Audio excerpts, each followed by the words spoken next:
जय श्री राधे कृष्णा। आज मैं जो दिव्य आख्यान सुनाने वाली हूँ वह माता खष्टी का है। और किस तरह से माता खष्टी मूल प्रकृति की खष्टांश हैं और उनकी पूजा अर्चना सर्वप्रथम किसने की, वह किस प्रकार सूतिका गृह में या बालकों के नामांकन के अवसर पर वह पूजी जाती हैं और सूतिका गृह में वह बालकों की रक्षा करती हैं। भगवती खष्टी, मंगलचंडी और मनसा देवी मूल प्रकृति की कला हैं, ये दोनों ही। और मूल प्रकृति के छठे अंश से माँ खष्टी का आविर्भाव हुआ और वह बालकों की अधिष्ठात्री देवी भी हैं। वह विष्णु माया और बालदा भी कही जाती हैं और मातृकाओं में देवसेना नाम से भी प्रसिद्ध हैं। उत्तम व्रत का पालन करने वाली और साध्वी भगवती खष्टी के स्वामी कार्तिकेय जी महाराज हैं। वो कार्तिकेय जी की भारिया भी हैं। वही देवी मनसा है, वही देवी खष्टी हैं और वही देवी देवी सेना है और जो कार्तिकेय जी की भारिया हैं। और वह कार्तिकेय जी के प्राणों से अधिक प्रिय भी हैं और बालकों को आयु प्रदान करने वाली हैं, उनका भरण पोषण करने वाली हैं, उनकी रक्षा करने वाली हैं। और सिद्ध योगिनी वह देवी योग के प्रभाव से शिशुओं के पास निरंतर विराजमान रहती हैं सूतिका गृह में। उन खष्टी देवी की पूजा विधि बहुत ही सुंदर है और वह पुत्रहीन को पुत्र प्रदान करती हैं और निर्धन को धन प्रदान करती हैं और जो सुखी नहीं है उसे सुख प्रदान करती हैं। किसी समय की बात है, स्वयंभू मनु के पुत्र प्रियव्रत नाम के एक राजा हुए। वह प्रियव्रत योगीराज थे और वह विवाह नहीं करना चाहते थे, किंतु सदा तपस्या में लीन रहते थे। पर ब्रह्मा जी की आज्ञा से उन्हें विवाह करने के लिए उन्हें उत्साहित किया गया या प्रोत्साहित किया गया या उकसाया गया। तब उन्होंने विवाह करने के लिए अपनी सहमति दी और जब उनका विवाह हुआ तो बहुत दिनों तक, वर्षों तक उन्हें किसी भी प्रकार की पुत्र की प्राप्ति नहीं हुई। तब महर्षि कश्यप ने उन्हें पुत्रेष्टि यज्ञ करने का परामर्श दिया। मुनि ने उनकी प्रिय भार्या मालिनी को यज्ञचरु प्रदान किया और वह यज्ञचरु को ग्रहण कर लेने पर उन्हें शीघ्र ही गर्भाधान हुआ और वो 12 वर्ष तक उन्होंने गर्भ को धारण किए रही। तत्पश्चात स्वर्ण सदृश कांति वाले शरीर के समस्त अवयवों से युक्त संपन्न और किंतु उल्टी आंख वाले उन्हें एक पुत्र जन की प्राप्ति हुई, जिसे देखकर सभी की स्त्रियां विलाप करने लगी, माता विलाप करने लगी और जो पिता प्रियव्रत मुनि थे वह शोकाकुल हो गए। तो उस बालक को लेकर राजा प्रियव्रत शमशान गए और वहाँ निर्जन वन में जाकर वह पुत्र को गले से वह लगा लिए, वक्षस्थल से लगा लिए और राजा ने उस पुत्र को छोड़ा नहीं और तत्पश्चात वह अपने प्राण को त्याग करने के लिए तत्पर हो गए। और उस तत्समय ही उस दारुण अपने नेत्रहीन उस पुत्र को देखकर शोकाकुल उस राजा को, जो उनके जो भीतर जो मुनि का जो ज्ञान था, पूर्व में वो तपस्वी रहे थे, तो उनका जो ज्ञान था वह ज्ञान विलोप हो गया पुत्र मोह के कारण। इसी बीच उन्हें बहुत ही शुद्ध स्फटिक मणि के समान प्रकाशमय बहुमूल्य रत्नों से निर्मित, तेज से निरंतर दीप्यमान रेशमी वस्त्र शोभित, अनेक प्रकार के अद्भुत चित्रों से विभूषित, पुष्प और मालाओं से सुसज्जित एक दिव्य विमान को उन्होंने देखा। साथ ही उन्होंने उस विमान में सुंदर मनोहर श्वेत चंपा के वर्ण के समान आभा वाले, सदा अस्थायी रहने वाले और सब तरह के गुणशील से संपन्न और मंद मन मुस्कान से युक्त प्रसन्नचित मुखमंडल वाली और विभिन्न आभूषणों से अलंकृत और कृपा की साक्षात मूर्ति, योग सिद्धि भक्तों पर अनुग्रह करने वाली और सब पर अपनी कृपा बरसाने के लिए आतुर रहने वाली उस देवी को भी उन्होंने देखा। उस देवी को समक्ष देखकर राजा ने उस बालक को भूमि पर रख दिया और आदरपूर्वक उनका स्तवन किया, पूजन किया। तत्पश्चात राजा प्रियव्रत की स्तुति से प्रसन्न होकर और वह जो देदीप्यमान, वह जो तेज थी, जो कार्तिकेय जी की प्राण प्रिया थी, जो बालकों की खष्टी माता थी, वह उनसे राजा बोले कि हे देवी, समस्त स्त्रियों में परम धन और आदरणीय आप कौन हैं और किसकी भारियां हैं और किसकी पुत्री हैं? और उन्होंने प्रणाम करते हुए विनम्रतापूर्वक उनको पूछा। तब उन देवी ने कहा कि हे नृपेंद्र प्रियव्रत, जगत का कल्याण करने में दक्ष और देवताओं के लिए संग्राम करने वाली भगवती देवसेना उनसे वह कहने लगी कि हे राजन, कि मैं प्राचीन काल में देवताओं के द्वारा प्रीत देवताओं की जो सेना बनी, उन्होंने उससे विजय प्रदान किया, और वही देव सेना है जो कार्तिकेय जी की भार्या हैं। मैं ब्रह्मा की मानस कन्या हूँ और सब पर शासन करने वाली मैं देवसेना नाम से विख्यात हूँ। विधाता ने अपने मन से मेरी सृष्टि करके स्वामी कार्तिकेय को सौंप दिया, और मातृकाओं में विख्यात मैं स्वामी कार्तिकेय की पतिव्रता भार्या हूँ। भगवती पराशक्ति की खष्टांश होने के कारण मैं खष्टी नाम से भी विख्यात हूँ, और पुत्रहीन को पुत्र, पतिहीन को प्रिय पत्नी, और दरिद्रों को धन, और कर्म करने वालों को उत्तम कर्म फल प्रदान करने वाली मैं देवी हूँ।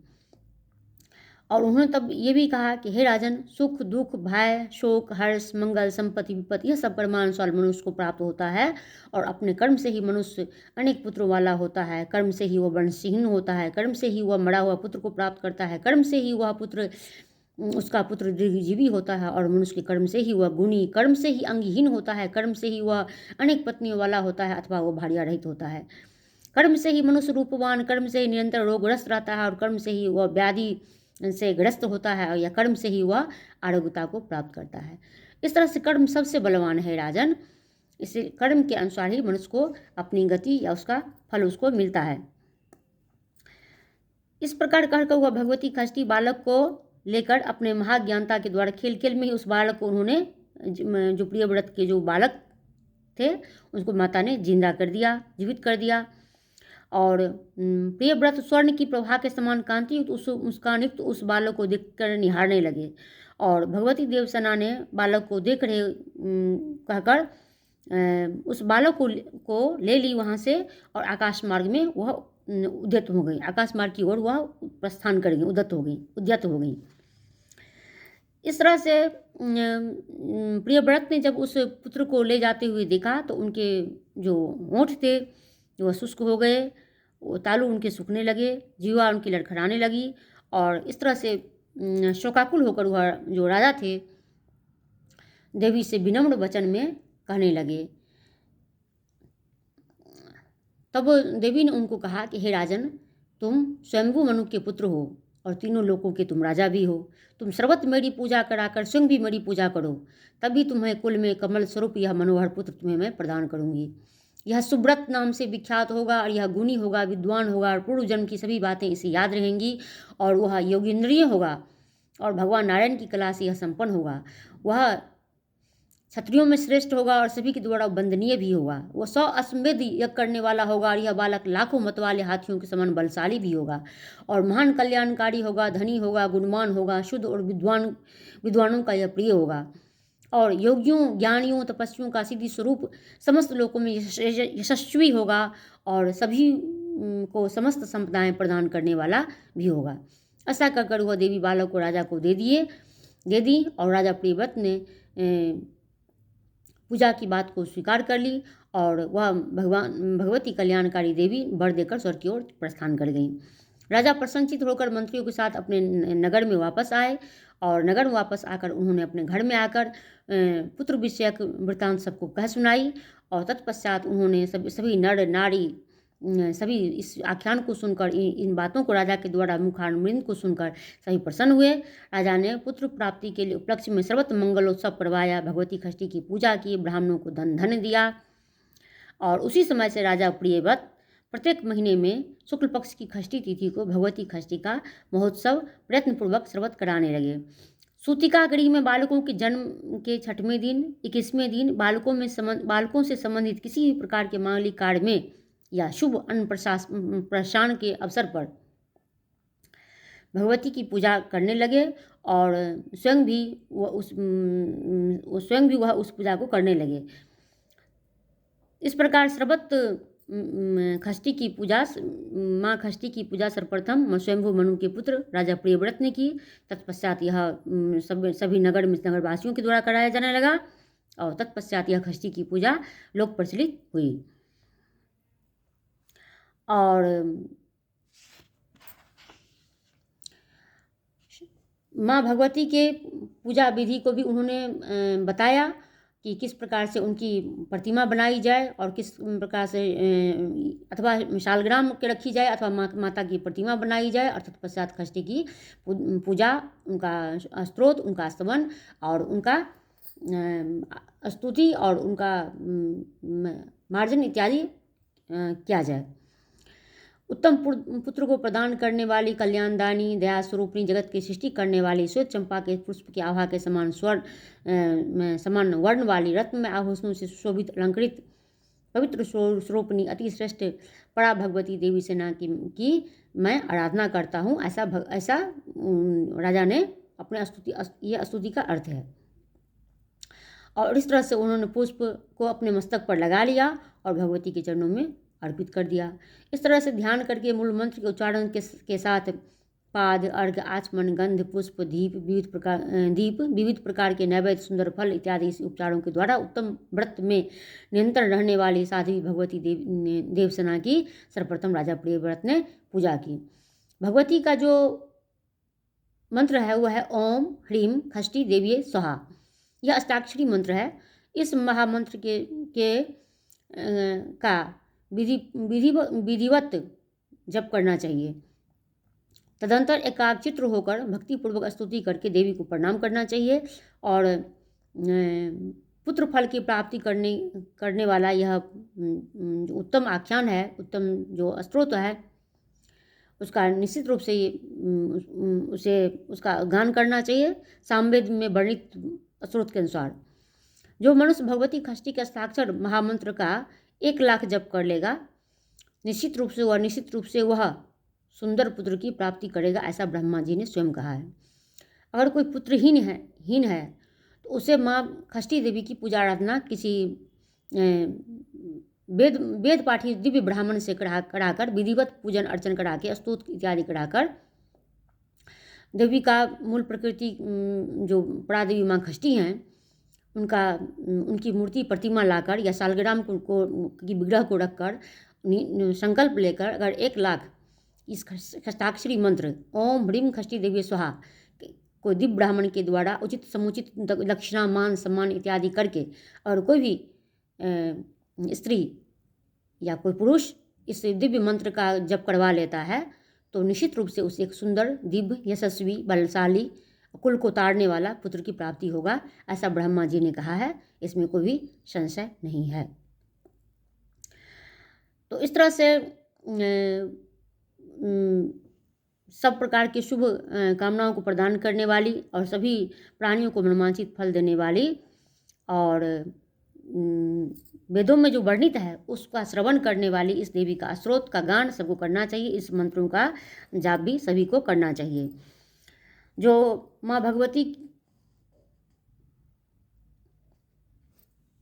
का जो स्तोत्र है उसका अर्थ इस प्रकार है कि देवी को नमस्कार है, महादेवी को नमस्कार है और भगवती सिद्धि शांति को नमस्कार है। शुभा देवसेना षष्ठी देवी को बारंबार नमस्कार है। वरदा पुदा धनदा देवी को बारंबार नमस्कार है। सुखदा मोक्षदा भगवती षष्ठी को बारंबार नमस्कार है। मूल प्रकृति के छठे अंश को बारंबार नमस्कार है। सृष्टि स्वरूपिणी सिद्ध स्वरूपिणी भगवती देवी को बारंबार नमस्कार है और सार स्वरूपिणी शारदा और परा देवी को बारंबार नमस्कार है। बालकों की अधिष्ठात्री देवी को नमस्कार है। षष्ठी देवी को बारंबार नमस्कार है। कल्याण प्रदान करने वाली कल्याण स्वरूपिणी सभी कर्मों को फल को प्रदान करने वाली देवी को बारंबार नमस्कार है। संपूर्ण कार्यों में सभी के लिए पूजनीय और देवताओं के लिए रक्षा करने वाली स्वामी कार्तिकेय की भार्या को नमस्कार है। षष्ठी देवी को बारंबार नमस्कार है। शुद्ध सत्य स्वरूपिणी मनुष्यों के लिए सदा वंदनीय क्रोध हिंसा से रहित षष्ठी देवी को बारंबार नमस्कार है और अंत में माता से निवेदन करना चाहिए, हे सुरेश्वरी आप मुझे धन दीजिए, प्रिय भार्या दीजिए, पुत्र प्रदान कीजिए, मान प्रदान कीजिए, विजय प्रदान कीजिए और शत्रुओं का संहार कीजिए, धर्म दीजिए, कीर्ति दीजिए और आप षष्ठी देवी को बारंबार प्रणाम है। हे सुपूजिते मुझे भूमि दीजिए, प्रजा दीजिए, विद्या दीजिए, कल्याण दीजिए, जया प्रदान कीजिए, आप षष्ठी देवी को बारंबार प्रणाम है। इस तरह से इस षष्ठी स्तोत्र के द्वारा महाराज प्रियव्रत ने षष्ठी देवी को पूजा किया, उनका स्तवन किया और उनसे यशस्वी पुत्र की पुनः प्राप्ति कर ली। जो कोई भी मनुष्य 1 वर्ष तक भगवती षष्ठी की इस स्तोत्र का श्रवण करेगा पुत्रहीन मनुष्य को सुंदर दीर्घजीवी पुत्र की प्राप्ति कर लेगा। जो 1 वर्ष तक भक्तिपूर्वक देवी षष्ठी की विधिवत पूजा करके इस स्त्रोत का श्रवण करेगा, वह समस्त पापों से मुक्त हो जाएगा। महावंद्या स्त्री भी इस श्रवण से प्रसव की योग हो जाएगी। अगर भगवती षष्ठी की कृपा से वीर, गुणी, विद्वान, यशस्वी, दीर्घजीवी पुत्र की वह उसके गर्भ से उत्पन्न होगा, और यदि कोई काकबंधिया भी है तो वह निश्चित रूप से वह इस स्त्रोत का श्रवण करने से, निष्ठापूर्वक श्रवण करने से वह गर्भ को धारण करेगी और उत्तम आचरण वाले पुत्र को प्राप्त करेगी। और इस तरह से जो व्याधिग्रस्त हो जाने पर भी अगर ये कोई माता इसका 1 मास तक माता पिता श्रवण करे तो निश्चित रूप से वह स्त्रोत सुनते सुनते षष्ठी माता की देवी की कृपा से वह बालक रोग से मुक्त हो जाएगा। इस तरह से माँ भगवती जो षष्ठी देवी हैं, बालक की रक्षा करती हैं, मान सम्मान कीर्ति वैभव देती हैं, धन देती हैं, कर्म के अनुसार वह फल देती हैं, चाहे अच्छा हो या बुरा। तो उस माता षष्ठी को बारंबार हम प्रणाम करते हैं, सत नमन करते हैं। सदैव माता षष्ठी की हम सब संसारी प्राणी जो उनके बालक हैं, हम पर उनकी कृपा बनी रहे, उनका आशीर्वचन बना रहे, और सर्वत्र उनके चरणों में, सर्वत्र सदैव उनके चरणों में हमारा आदर बना रहे, उनके चरण कोटि में हमारा प्रणाम बना रहे। जानकारी अच्छी लगी तो लाइक कमेंट सब्सक्राइब कीजिए। धन्यवाद। हर महादेव। शिव श्री जय माँ षष्ठी माता।